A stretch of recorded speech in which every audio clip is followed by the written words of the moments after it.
Hey everyone, this is John from EastCoastArmory.com, and I'm here today with a project update video for this 1/6 scale radio-controlled Armortek Early Production German Tiger 1.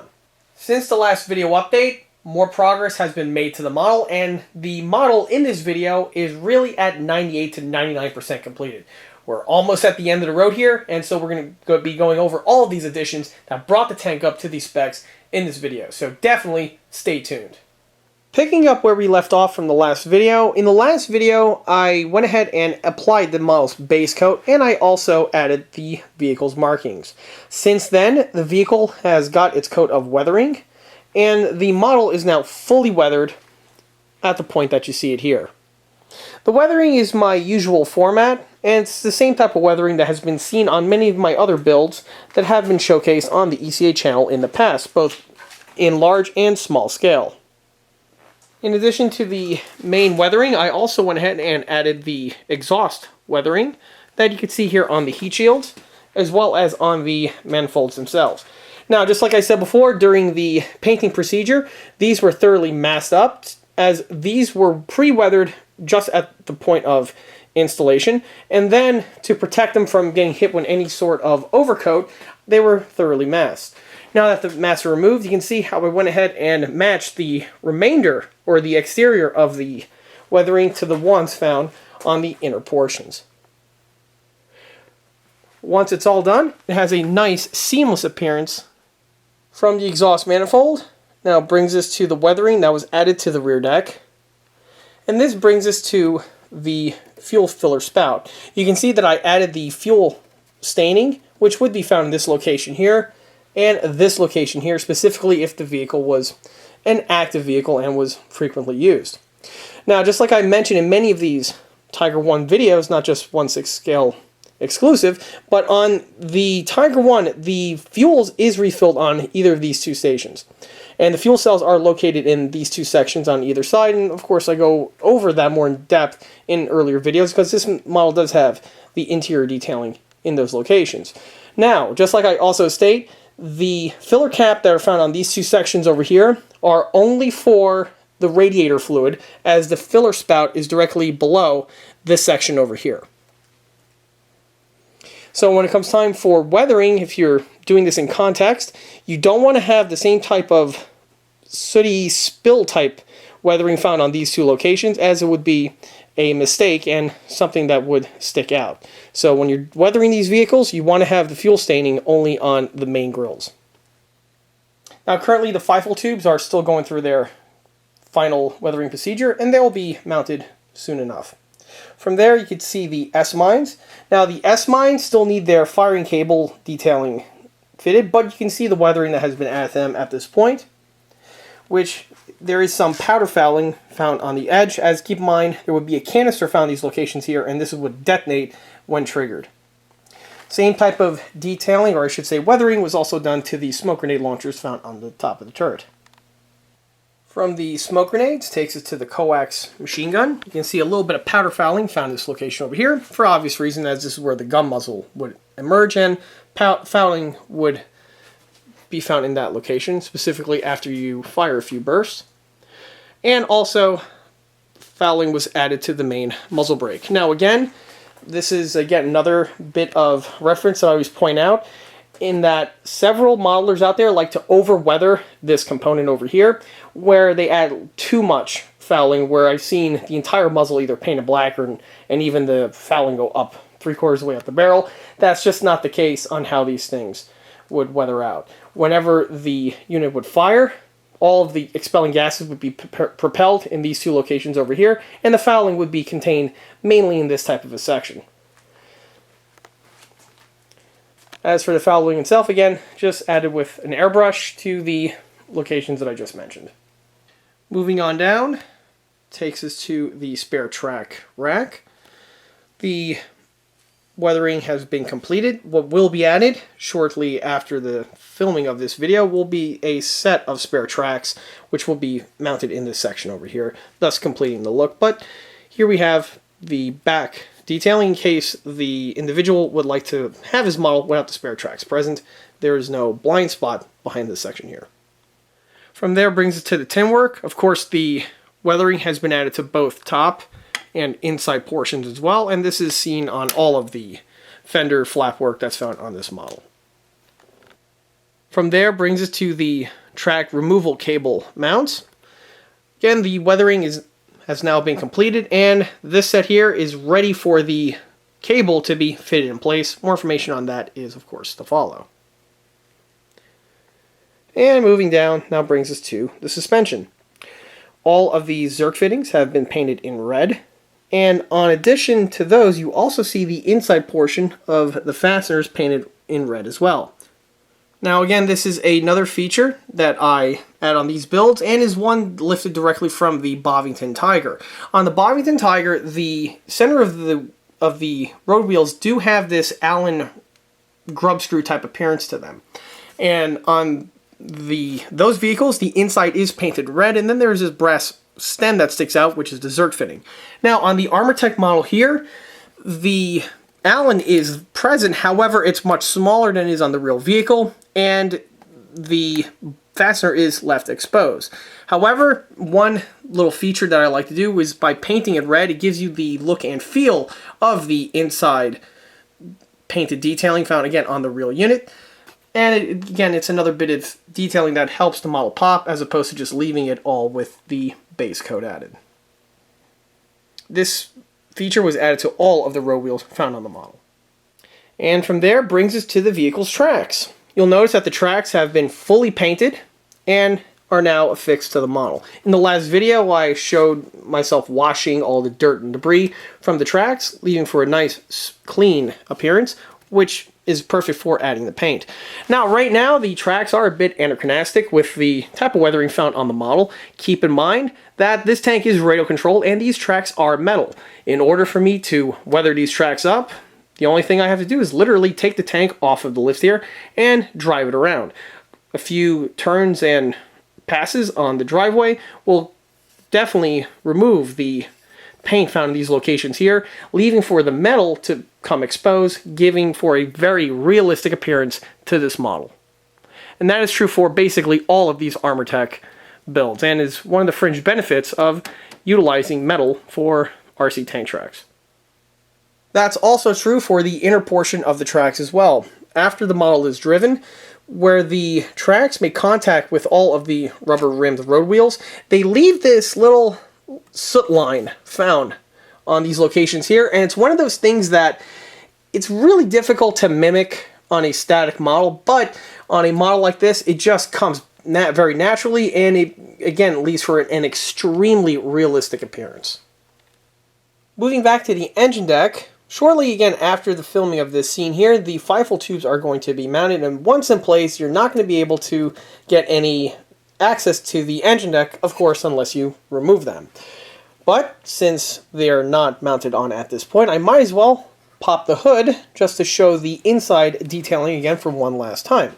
Now, like I said before in the other video, the entire rear section on the inside was masked up thoroughly to prevent any sort of overspray from getting inside. And, as you can see, that was a complete and utter success. The engine is left as is without any sort of overspray to be seen whatsoever.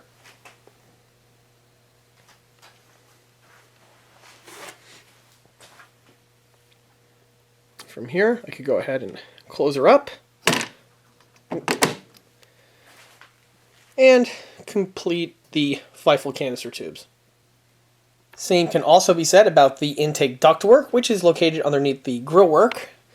And on the model, they are painted in primer red. Regrettably, with the lighting situation I have here, you're not going to be able to get visibility on this section, but I think some of the red's popping out through your screen.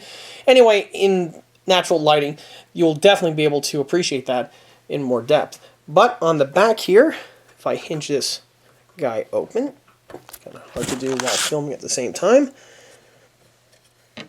you can see that the inside was spared of any sort of overspraying.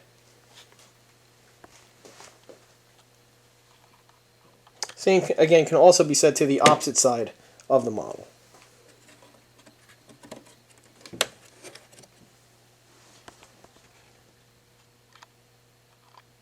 Also want to point out, when it comes time to closing of the grills, the hatch retention latch does its job and holds the guy in place.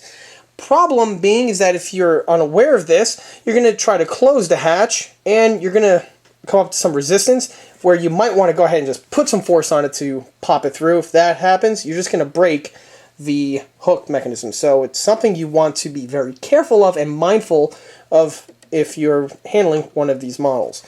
So after you're done showing off your fan compartment, you could bring it down, or before you even bring it down, just grab the latch, make sure it's in the upright position, and slowly bring it down.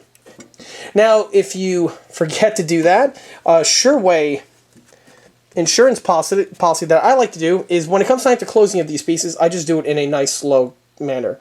So that if I notice some resistance, I stop.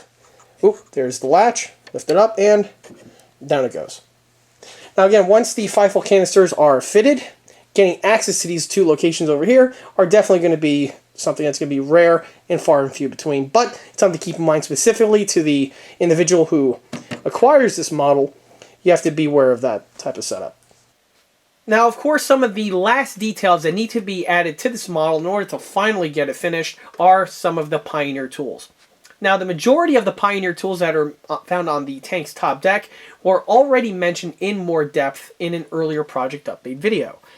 But as a quick rundown, the Armortek kit supplies you with details for these fittings from another supplier called Armortek. Armortek is another UK-based aftermarket 1/6 scale parts manufacturer, and he sells a wide range of resin and cast white metal detail components.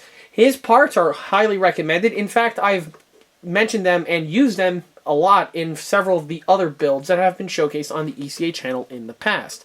This Tiger here is no different. Now, because of these added components, scrounging replacement detail sets for these pieces are just not necessary. In a way, this is one benefit to the current and many of the earlier renditions of the Armortek kits, because it saves the builder and user money in that you don't have to track down these pieces from the other vendors that are on the market. Now, the piece that we have here is, of course, the jack, and it's comprised of a hybrid of both cast resin and cast white metal components. Starting with the jack itself, here we have the main body. Note the casting quality is very nicely done. Now, it's in this beige color, which is typical for all of the Armortek's cast resin detail components. There is a small little pouring basin found in this section here, which of course needs to be trimmed and sanded away flush in order to get the piece polished off. This is part and parcel for just about every single resin aftermarket and resin kit on the market, myself included. Now, for the cast white metal bits, again, nicely casted. The quality is typical for Armortek's. And this jack here is basically going to be assembled 100% out of the box with no mods needed to be made. Here we have the little crank, note the ratchet mechanism. The other piece before was the other ratcheting snap system. Even has a little cast white metal handle for that little section that's found here on the front. And this here is the back portion. These pieces have been used again on other builds, and this one here should go together without any problems. Once the jack is fully built and ready for painting, the next bit of equipment to talk about is the fire extinguisher.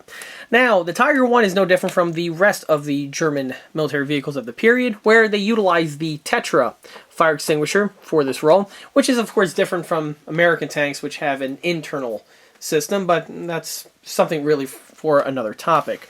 Now, for the detailing on this model here, again, Armortek utilized a off-the-shelf piece from Armortek. The unit is all casted in a single piece of resin. The detailing is exquisitely rendered on this piece, and is a one solid single unit. The piece is just meant to be cleaned up and then mounted to the model. The next bit of equipment to talk about are the cleaning staves. Now, the cleaning stave details that you see on the table are 100% from Armortek and our kit supplied. This pattern of cleaning staves had been supplied with Armortek kits from about the 2010 or possibly about 2008 time frame. And their designs haven't changed all that much because, frankly, they're pretty nicely done. They consist of 3 pieces. We first have a bunch of pre-cut wooden dowel rods, and we have CNC'd end caps. Now, the end caps on the male ends do have their threads on them. These are integrally CNC'd on, and the female ones do have their correct shape and size. One of the last fittings to mention is the front shovel. Now, the Tiger one is definitely very iconic with having this very large shovel mounted on the front of the nose of the vehicle. Now, for the unit here, again, this is the kit supplied unit, and once again, it is an Armortek supplied piece. It's made from white metal and does have the nice shape of the shovel that you see. The shovel also has a separate white metal handle that also has a nice little bend to it. Now, the way the kit is designed is that, of course, you drill out this little section here, and then you plug the metal section to the handle, or I should say to the shovel end, and you're good to go. However, on this model, I'm not going to do that.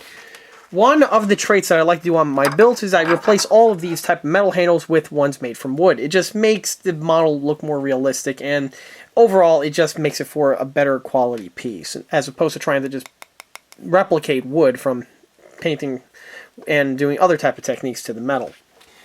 Now, to do this, I am going to be utilizing probably a 1/4 of an inch piece of dowel rod that I am going to have to bend in order to give it this nice little arc that we have here, but that is something that I've done in the past, and once the piece is finished, you'll be able to see it in better detail. Well, as the build starts winding down, you can see now the final fittings starting to get completed, and these tools are one of them. The tools that you see here are now fully completed and are ready for installation. These tools were mentioned in an earlier video. Basically, they were the sets from 6-scale icons and comprise of wooden handles and cast metal tool heads. Since then, the pieces have been fully painted and weathered, and this is true for both the tool head as well as the handles themselves.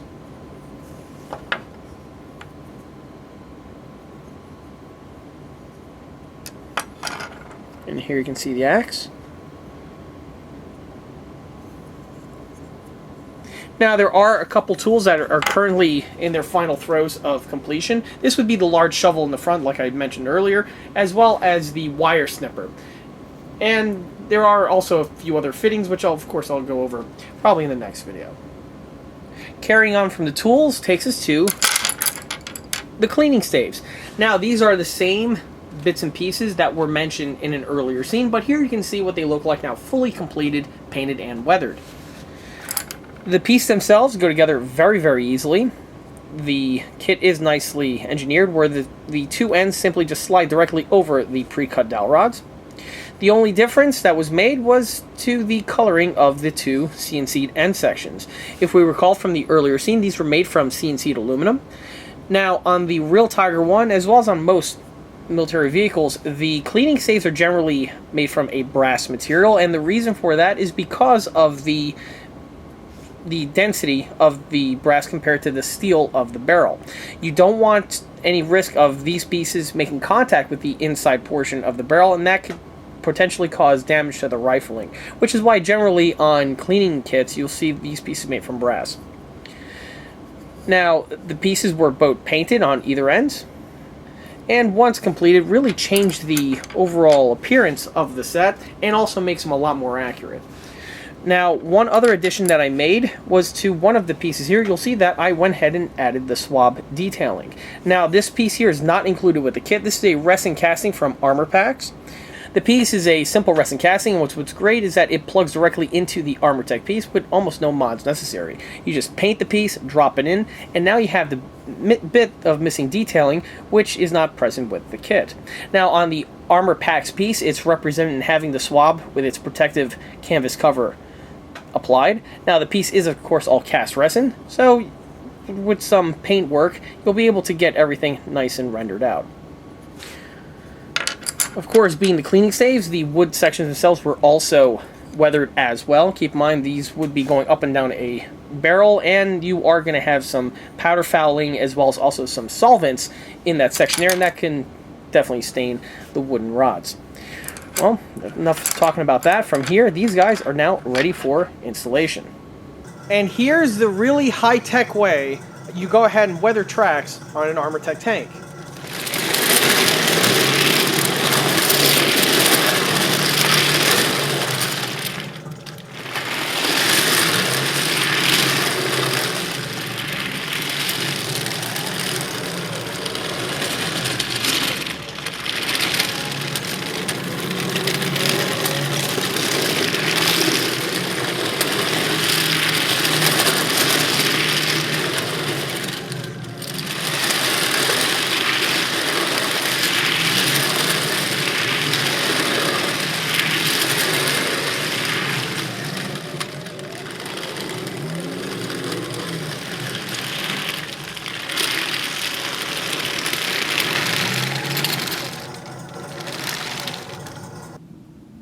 And in not a whole lot of time, the tracks will begin to show their wear. You can see on the faces over here, the paint scratching off and the bare metal starting to pop through. It gives it a very nice, realistic look to it. Also, you'll notice that on the inside portion of the track, you have some of the rubber lines beginning to be rubbed into the areas where the roll wheels make contact. And the more the tank is driven, the better the tracks will look. Now, in case anyone is wondering, these tracks do hold up very well with running. Keep in mind, the wear that you're seeing on the tracks is primarily just the paint scratching off. The metal that the tracks are made of are very durable. Now, if you do run this model on hard asphalt type surfaces, you will get more wear compared to running the model on something like dirt or other softer surfaces, but this is true for basically every single RC tank, as well as even the real vehicles included. Now that the model is off of the lift and the tracks have some wear on them, the tank's final detail fittings have started to trickle on and be fitted. I already discussed several of those other fittings before, but in addition to those, some other ones have also been fitted as well. We'll be going over those right now. Probably the biggest addition that has been added is the addition of the Snorkel induction tube that we have here. Like what was mentioned in an earlier update video, this model has the ability to be rendered in either the Snorkel mode or in your standard tank fighting configuration. Now, the Snorkel itself is the detailing from eastcoastarmory.com and was just assembled with the ECA parts. The piece is fully collapsible, where it unthreads from the tank just like the real unit via the ECA threading adapter. You would close that cap, and now the tank would be in its normal mode. Now, the piece itself does unthread, albeit a bit tricky when you're holding the camera with the other hand. The pieces simply just unthread from each other, and this is exactly how the piece would disassemble on the real unit. As you can see, they too have been fully painted and weathered just prior to the assembly. Another bit of detailing that has been completed is the tank's cold weather starter plate. This unit here, again, was mentioned in more depth in an earlier video. And this unit here is now painted and weathered and just gets mounted directly to the rear of the hull. Only thing that needs to be added are two small nut fasteners, which will be added to these two threaded locations momentarily. Same can also be said for the two tension cover caps. They too are temporarily just slid into place, and the lock fasteners will be added momentarily. For these though, I do want to give the track just a slight bit amount of tension, just where it makes me feel a little bit more comfortable than the way it is now. The track tension is actually pretty good and works as what was seen from the last test drive video, but just for my own personal taste, I like to have just a little bit tighter than the way we see it here. Just a quarter turn or so on the threads on both of the tensioners should get the track tension where it needs to be in my opinion, and then I could just seal everything back up.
Now for these parts here, you notice I'm not using Loctite for them, as the Loctite really isn't necessary. Also, the tension is not going to be heavily cranked down on.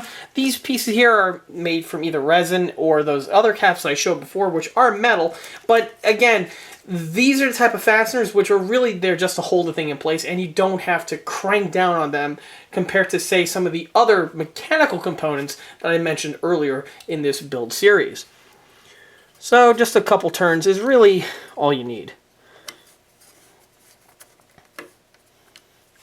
And there we go. The starter plate is now mounted to the vehicle. Moving along takes us to the grille cover caps. These caps here are the kit original ones and obviously have been painted, weathered, and mounted to the model. Just like I said in an earlier episode of this build series, these pieces here are a relatively new addition to the Armortek Tiger 1 kit family. In fact, the Tiger 131 kit from 2015 was the first time Armortek incorporated these pieces to their kit, which, like I said in that video, is a really nice touch. They simply just thread on, just in the same manner as the real unit. And again, just a little bit of paintwork was all that was needed. Now, I will point out for anyone who's building one of these kits, you want to be really careful on the amount of paint that you get into the threads on both the filler cap as well as on the receptacle found on the grill itself. If these threads are very, very finely machined and the tolerances are very tight, because of which you do not want to have a buildup of paint on these areas here, because it will just gum everything up when it comes time for the installation, and it'll just leave for a crude, clunky mess. It's really something you want to avoid. Which is why, if we recall, when I was painting the tank, I went ahead and thoroughly covered these units up here with some tissue paper to prevent any sort of unnecessary paint buildup on the threads. Also mounted were the Feifel tubes. You can see what they look like now fully weathered and mounted to the vehicle. Moving along takes us now to the rear bin. Like what was seen before when I was driving the tank outside to weather the tracks, the bin fell off of the mounts because I didn't bolt the units in place.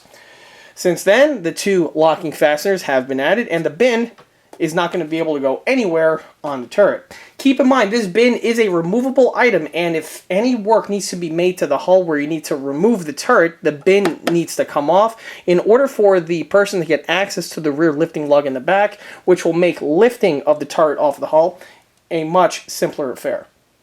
Moving along takes us to the tank's Pioneer tools. Obviously, these have now been fitted to the tank via the mounts that were mentioned in an earlier video. Just like with the Pioneer tools, some other equipment has been added as well. Well, let me just first move the turret out of the way. There we go. Like what was mentioned before, the staves were completed, and here you can see how they mount to the vehicle. There's 3 of them on each side, and on the 2 ends here, the tow cables, when mounted, will straddle them, and then they're held in place via a strap. Currently, I'm finishing off the paintwork on the straps. Once those are done, the tow cables will be mounted in place and everything will then be secured down. In addition to the cleaning staves, you can also see the crowbar detailing, which was also painted, weathered, and fitted to the model at this time. Well, as one can clearly see, this build is rapidly accelerating to the finish line. There are just a small handful of little fittings left to add that are either in final paint now or are completed and are just ready for final assembly. Once these little bits are added, the tank is, well, totally completed. More information on this, of course, is to come in the next and possibly last project update video for this build. Now, before I go ahead and sign off on this video, I do want to point out that there is going to be one final feature that's going to be mounted to this model here that is really something that is going to be completely different. I've been working on it for a little while now, and it's currently in its final assembly and paint. Now, I'm not going to reveal the ending yet, but I will say it's something that is pretty cool, and it's something that I've never done before on any of these builds. In fact, it's so awesome that I'm probably going to need to pick up a couple more of these things to upgrade my own personal 1/6 scale RC tanks. However, of course, more information on that is to come in the next project update video. So I'll see you then. And with that, that takes us to the end of this project update video for this 1/6 scale radio-controlled Armortek Early Production German Tiger 1. If you like this video, be sure to subscribe to this channel where it's a great way to keep up to date on new posted content, be it large-scale project update videos like this guy here, or these smaller model showcase videos that frequently get posted on the channel. Another way to keep in the loop of new posted content is by liking us on Facebook. There, I have more photographs of this particular build that have been posted since the project start, as well as the other smaller and larger scale builds that have been showcased on this channel. Furthermore, don't forget to swing by eastcoastarmory.com for more 1/6 and 1/16 scale builds and detail components.